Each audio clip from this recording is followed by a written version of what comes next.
உங்கள் favourite TV ஷோக்களை இனி miss பண்ண தேவையில்லை. ZEE5 இல் முற்றிலும் இலவசமாக காணுங்கள், இங்கேயும் எப்பொழுதும். என்ன அரவிந்த், எதுக்காக எல்லாரையும் வர சொன்ன? அப்பா 7 நாள் தான் குழந்தைக்கு பேர் வைக்கணும்னு அம்மா சொல்லியிருந்தாங்க இல்லையா, அதை பத்தி பேசதான் நான் எல்லாரையும் வர சொல்லியிருந்தேன்ப்பா. நல்ல விஷயம்தான். நாளைக்கு 7ஆம் நாள், வெள்ளிக்கிழமையா வேற இருக்கு. நாளைக்கே பேர் வச்சு தொட்டில்ல போட்டுடலாம்.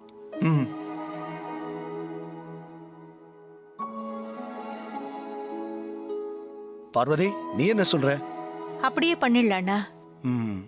மாரியோட குழந்தை இருந்திருந்தா தேவின்னு பேர் வச்சு தொட்டில போட்டிருக்கலாம். அதுக்கு தான் குடுப்பனை இல்லாம போயிடுச்சு.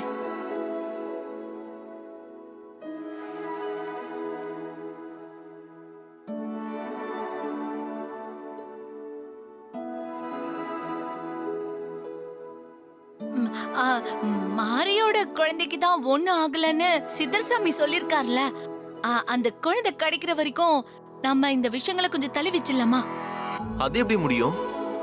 குழந்தை எப்ப கிடைக்கும்னு தெரியாது இல்லையா? அத்தைக்கு மாறி கிடைக்கிறதுக்கே 20 வருஷம் ஆச்சு. அந்த மாதிரி ஆயிடுச்சுன்னா அது வரைக்கும் குழந்தைக்கு பேர் வைக்காம இருக்க முடியுமா?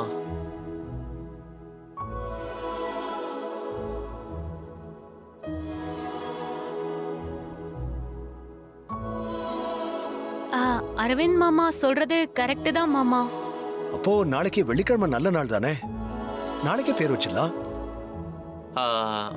அப்போ ஏதாவது ஒரு ஐயரை வர சொல்லி பூஜை செஞ்சு பேரை வச்சு தொட்டில போட்டுடலாம்ப்பா.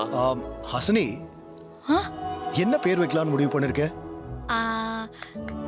நான் என்னோட பையனுக்கு என்னோட பேரும் அவரோட பேரும் சேர்ந்த மாதிரி ஹர்ஷவர்தன் வைக்கலான் இருக்க மாமா. ஹர்ஷவர்தன், நல்ல பேர் தான் செலக்ட் பண்ணிருக்க. தேங்க்யூ தேங்க்யூ மாமா.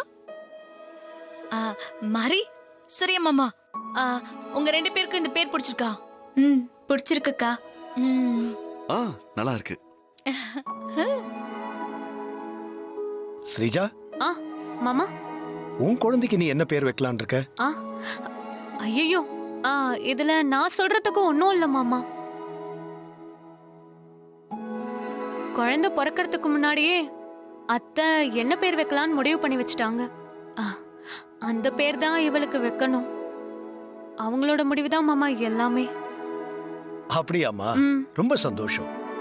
அம்மா, எங்க உங்க அத்தையை காணோம்? வெளியே போயிருக்காங்க மாமா. ஓ,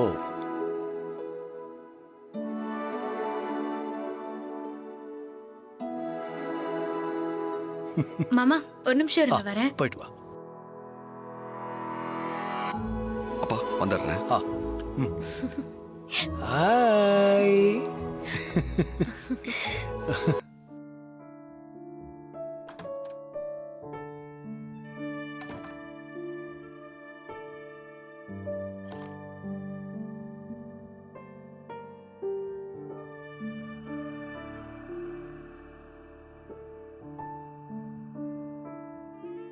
ZEE5 ஆப்பை டவுன்லோட் செய்து அனைத்து எபிசோடுகளையும் இலவசமாக பாருங்க.